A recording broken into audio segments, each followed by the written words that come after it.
कि तेरा बाप छोड़ के गया था कि तेरी माँ, ठीक है। क्योंकि बात यही है ना कि आपने दावा तो कर दिया कि आपका ज़मीन है, ठीक है। 1500 साल पुराना मंदिर तमिलनाडु का, आप उसके ऊपर दावा कर देते हो कि ये ज़मीन वक्फ की है। किस आधार पर? अब बता दो किसका नजायज बाप उसको वक्फ करके गया ने। तो अब वो है कि थोथा चना बाजा गणा, ये हमारे राजस्थान की कहावत है। ये वो थोथे चने हैं जो बज रहे हैं, ठीक है। बाकी इनके पल्ले अल्ले पल्ले अब कुछ रहा नहीं है, ठीक है। अगर वो तुम्हारे बाप हैं और फिर हम अगर ये कह देंगे कि अगर तुम आक्रांताओं को बाप बनाओगे, ठीक है, तुम इस देश के गद्दार हो, फिर वही हिंदू मुस्लिम वाली बात हो जाएगी। फिर वही बात आ जाएगी कि खून की नदियां बह जाएंगी, ठीक है। न जाने पता नहीं कितनी लाशें बिछ जाएंगी, ये हो जाएगा, वो हो जाएगा, पाकिस्तान हम पर हावी हो जाएगा, न जाने पता नहीं क्या क्या कुछ कहा जाता था। क्या वहाँ पर एक तिनका भी हिला? कोई फर्क पड़ा? इस देश के माननीय गृह मंत्री, वो मतलब क्या पर्सनैलिटी है वो पर्सन कि वो या तो कोई एक्टिविटी में पार्टिसिपेट नहीं करेंगे, और अगर उन्होंने कहीं पर पार्टिसिपेट किया है तो फर्स्ट आना उनका तय है। सरकार केवल ये कह रही है कि भाई साहब, अगर वक्फ बोर्ड ने किसी व्यक्ति विशेष की ज़मीन पर कब्जा किया है तो हम उस व्यक्ति विशेष को ये राइट देना चाहते हैं कि वो न्यायपालिका में जाए, अपना केस लड़े, जीते और उस ज़मीन को वापस ले ले।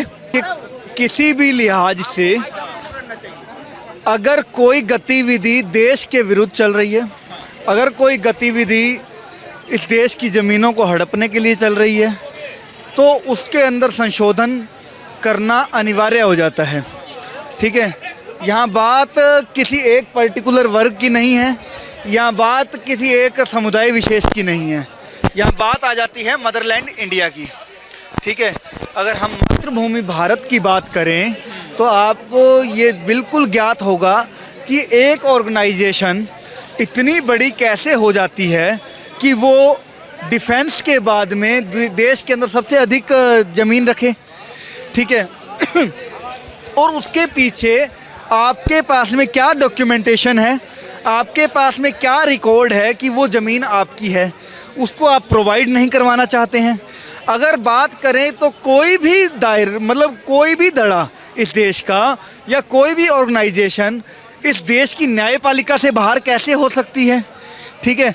अगर इन सब फैक्ट के बारे में आप सोचोगे तो आपका कॉन्सेप्ट ये पूर्णतः क्लियर हो जाता है कि इस बिल को ला करके वक्फ बोर्ड के जितने भी नियम कायदे हैं इनके अंदर चाहे तो संशोधन करके उसके अंदर ये जो पावर्स वक्फ को दी गई हैं इसको ख़त्म किया जाए और उसको न्यायपालिका के अधीन किया जाए, ठीक है।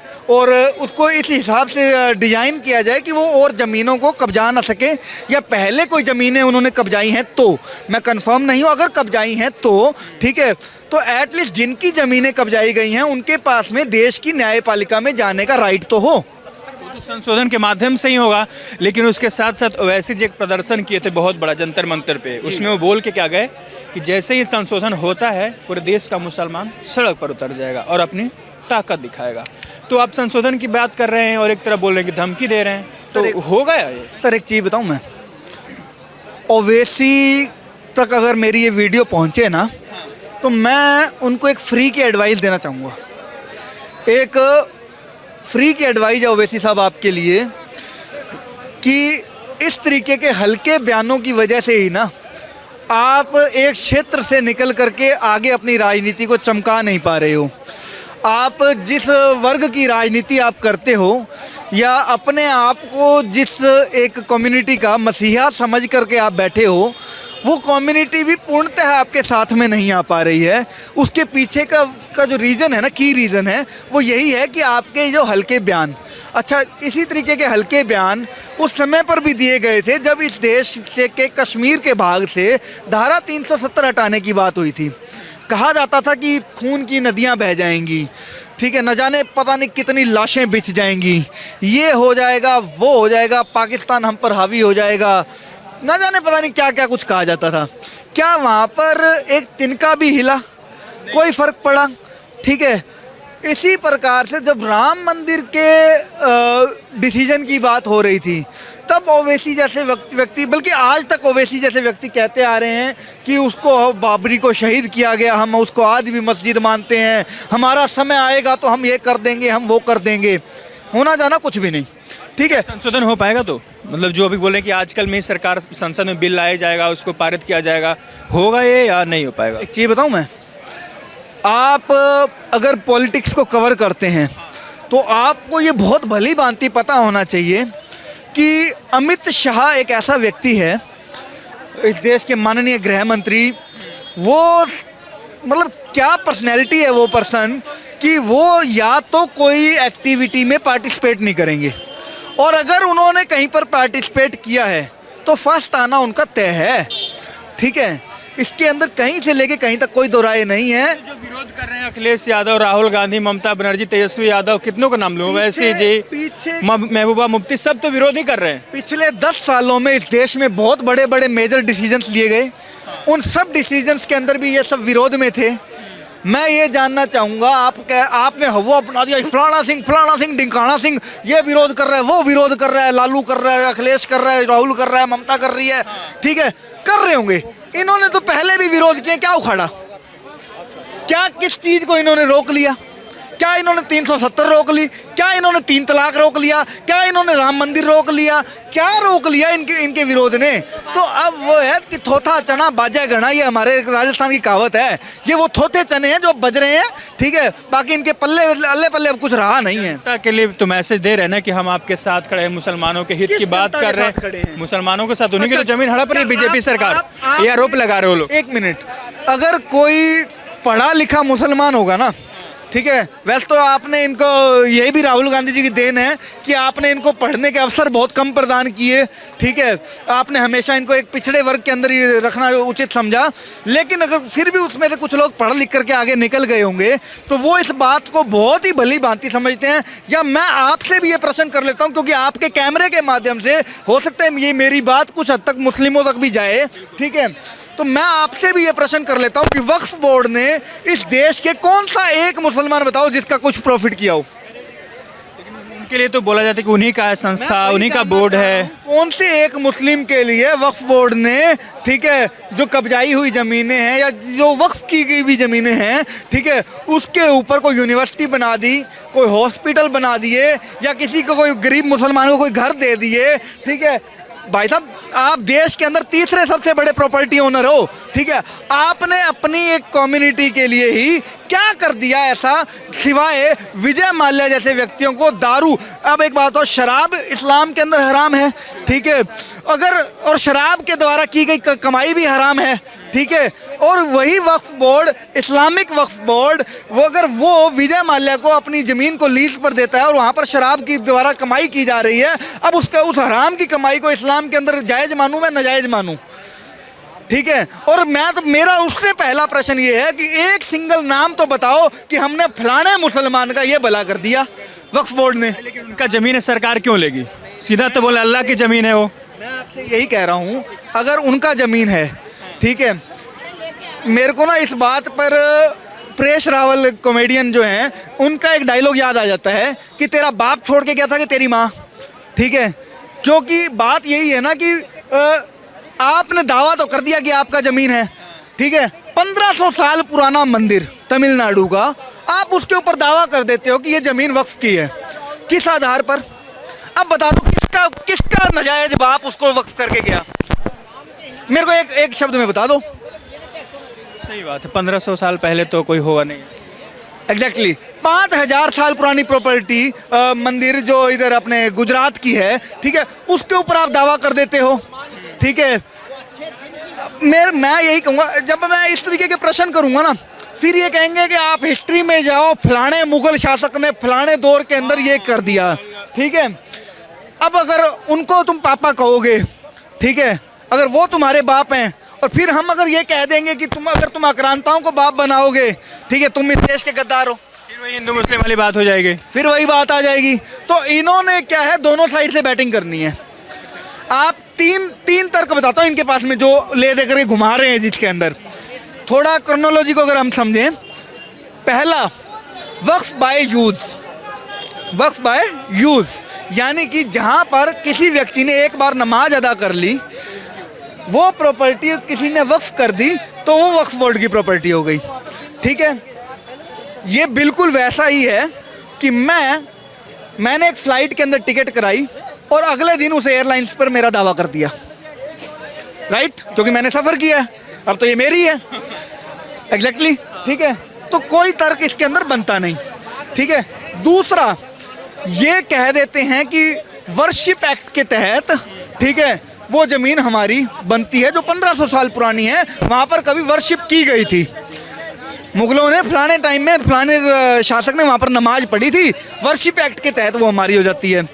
अगर वर्शिप एक्ट के तहत जाओगे, ठीक है, तो फिर हम ये कहते हैं कि आप मुगल काल तक की क्यों जा रहे हो, आप उससे पुराना इतिहास भी खंगालो, आप जाओ ऋषि मुनियों के काल में, या और छोड़ो आप राजपूताने के समय में ही चले जाओ।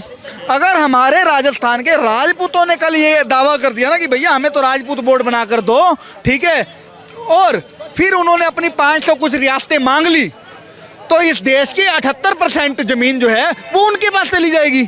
फिर किसके बात को बुलाओगे तुम?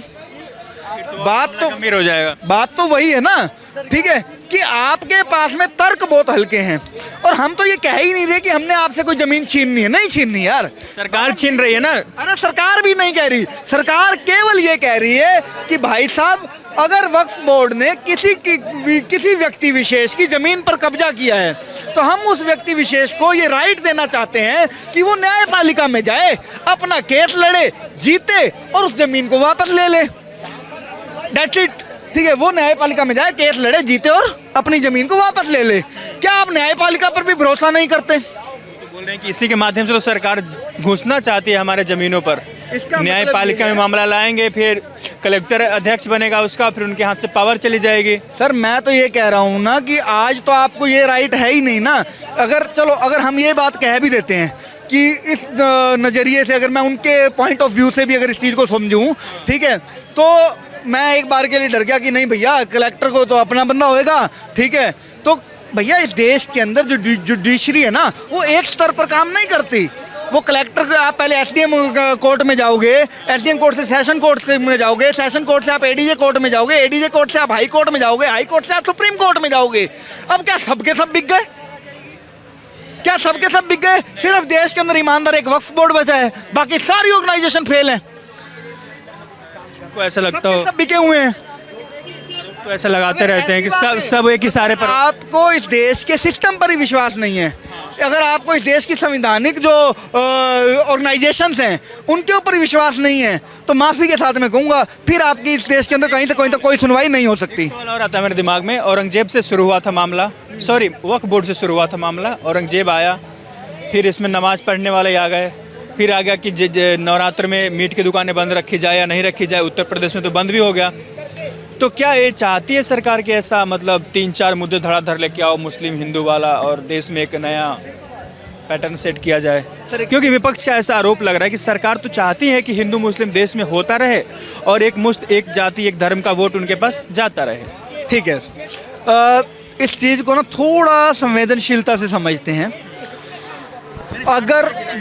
अगर हम बात करें सरकार की इंटेंशन पर, क्या इस देश के अंदर इस देश के जो वीर सपूत हुए उनका सम्मान उनको दिलाना गुनाह है?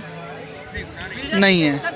अगर हम ये कहते हैं कि जो बाहर से आए हुए आक्रांता थे, ठीक है, जिनके साथ में इस देश के वीर जवानों ने, वीर सपूतों ने लोहा लिया, ठीक है, उनसे युद्ध लड़े, न जाने कितनी ही बार उनको पराजित किया, न जाने कितनी ही बार खुद उनकी प्रताड़नाओं को सहा, ठीक है, और हमें उनकी वीर गाथाओं को अगर हम याद करने की बात करते हैं और इतिहास के इस पन्ने को अगर हम पलटते हैं कि जो बाहर के आक्रांता थे वो हमारे कभी ना हो सके, वो आए, उन्होंने अपना शासन भी किया, शासन के दौरान उन्होंने हमें खूब लूटा, ठीक है, हमारी जो सोने की चिड़िया कहलाने वाला भारत था, हम लोग सबसे मजबूत आर्थिक स्थिति के जो लोग थे, ठीक है, हमें कंगाल किया इन लोगों ने और वो यहाँ से चले गए, ठीक है। अगर हम इस फैक्ट को उजागर करते हैं तो क्या हम गलत हो गए? इसके अंदर हिंदू मुस्लिम कहाँ से आ जाता है? ठीक है, राहुल गांधी लाते हैं ना इस विषय पर। वही मैं कहना चाहता हूँ कि इस देश की पब्लिक को ये समझने की आवश्यकता है कि इस देश के नागरिक की बात करना, इस देश के कल्चर की बात करना कहीं से कहीं तक हिंदू मुस्लिम करना नहीं हो जाता है। आज वक्फ बोर्ड के ऊपर ये इतना बड़ा टॉपिक बना रहे हैं, उसको इतना बड़ा ये मुद्दा बना रहे हैं। इलेक्शन का मुद्दा हो गया ये। मैं यही कहना चाह रहा हूँ ना सर, अगर आप वक्फ बोर्ड को इतना बड़ा मुद्दा बना रहे हो, आपसे मेरी राहुल गांधी से ये रिक्वेस्ट है कि या बिहार की जो रिलीजियस पार्टियां हैं, जो ठीक है रीजनल पार्टियां हैं, उनसे मेरी ये रिक्वेस्ट है, आप एक डिटेल्ड प्रेस कॉन्फ्रेंस कीजिए और उस प्रेस कॉन्फ्रेंस के थ्रू इस चीज़ को समझाइए कि वक्फ बोर्ड का संशोधन किस प्रकार से मुस्लिमों का विरोध हो जाता है। क्योंकि बहुत सारे मुस्लिमों ने भी वक्फ बोर्ड के ऊपर केस फाइल किए हुए हैं। मुझे तेजस्वी यादव का बयान याद आता है, उसमें वो बोल रहे थे कि जैसे ही मामला कोर्ट में जाएगा और उसकी अध्यक्षता कलेक्टर के हाथों में जाएगी, उनके हाथ से तो पावर चली जाएगी। पहले ऐसा नहीं था, पहले ट्रिब्यूनल में होता था। तो एक मुद्दा संशोधन में एक पॉइंट ये भी है कि जैसे ही अध्यक्षता उनके हाथ में जाएगी तो एक माध्यम है कि सरकार हस्तक्षेप करेगी बीच में, तो पावर जमीन चले। एक छोटा सा मेरे को ना तर्क समझाना इस बात के पीछे। मित्र आप इधर आइए एक बार। आज हम दोनों मान लो एक ग्रुप हैं, ठीक है, मेरे दिमाग में जच गई कि मैंने इस व्यक्ति का ये माइक जो है ये छीनना है। मैंने आपका माइक आपसे छीना, अपनी पीछे की पॉकेट में डाल लिया। अब आप के पास में ऐसा कौन सा रास्ता है कि आप अपना वो माइक मुझसे वापस ले लो? बताओ कैसे लोगे वो माइक आप मुझसे वापस? मांगेंगे। मैंने इनकार कर दिया कि नहीं भैया ये तो मेरा है, तेरा कहाँ से है?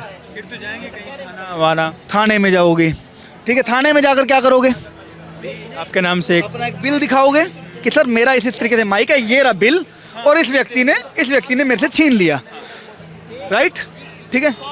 अगर मैं आपको ये कह दूं, ये थाना आपको ये कह दे कि माफ़ी चाहूँगा सर आपके पास में ऐसा कोई राइट नहीं है कि आप आकर हमें कहें, ठीक है, एक ये श्रीमान और एक ये श्रीमान है, ठीक है, अगर आपको इन दोनों से भी कोई दिक्कत है तो आप इनसे जाके डिस्कशन करो, इनको ही जाकर कंप्लेंट करो। अगर इनको उचित लगेगा तो ये आपकी बात पर सुनवाई करेंगे, और उचित लगेगा तो बिल्कुल आपके न्याय देते हुए आपको आपका माइक वापस लौटा देंगे। क्या आपको लगता है कि चांसेज हैं कि आपका माइक आपके पास वापस आ जाएगा? नहीं आएगा, नहीं आएगा। यही हाल वक्फ का है।